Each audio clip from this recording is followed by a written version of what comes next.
Hello दोस्तों। इस video में हम पढ़ेंगे class 10th geography chapter number 4 agriculture. तो चलिए शुरू करते हैं। तो एग्रीकल्चर बेसिकली एक प्राइमरी सेक्टर की एक्टिविटी है जो हमें कंज्यूम करने के लिए फूड और फैक्ट्रीज में गुड्स को प्रोड्यूस करने के लिए रॉ मटेरियल प्रोड्यूस करती है। दोस्तों, बात करते हैं फार्मिंग के टाइप्स के बारे में। तो सबसे पहला फार्मिंग टाइप है प्रिमिटिव सब्सिस्टेंस फार्मिंग। ये वो फार्मिंग का टाइप है जो पुराने ज़माने में यूज़ किया करते थे लोग, और इसी का एक टाइप है स्लैश एंड बर्न एग्रीकल्चर। इस टाइप में जहाँ फार्मर्स को फार्मिंग करनी होती थी उस एरिया को क्लियर कर दिया जाता था आग लगाकर।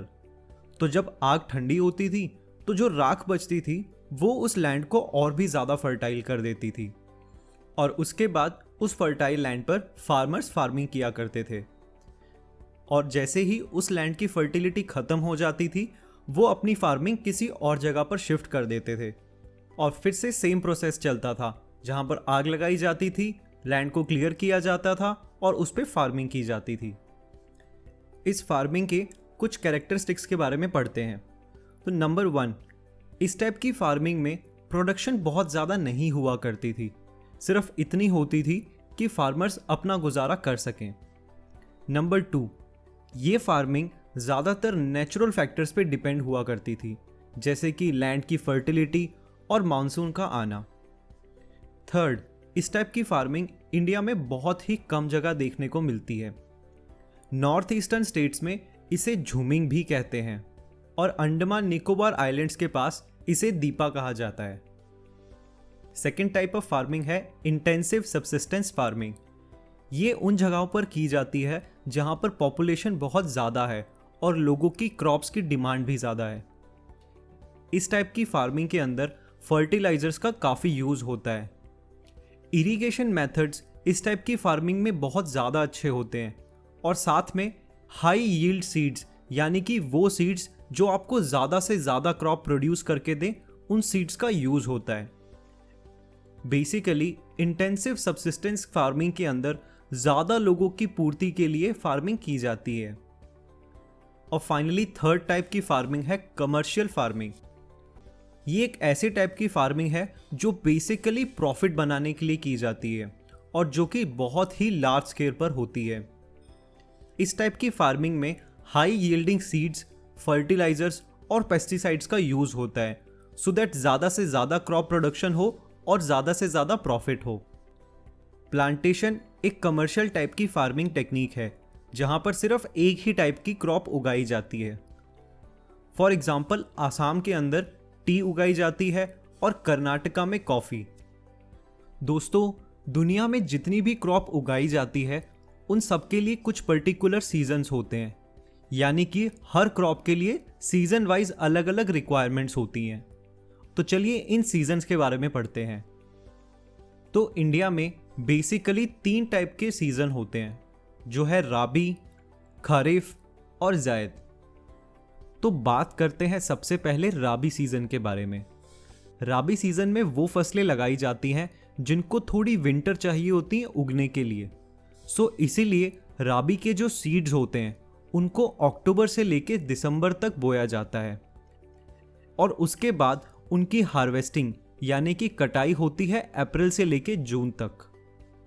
राबी क्रॉप्स की एग्जाम्पल हैं वीट, बार्ले, पीज, ग्राम और मस्टर्ड।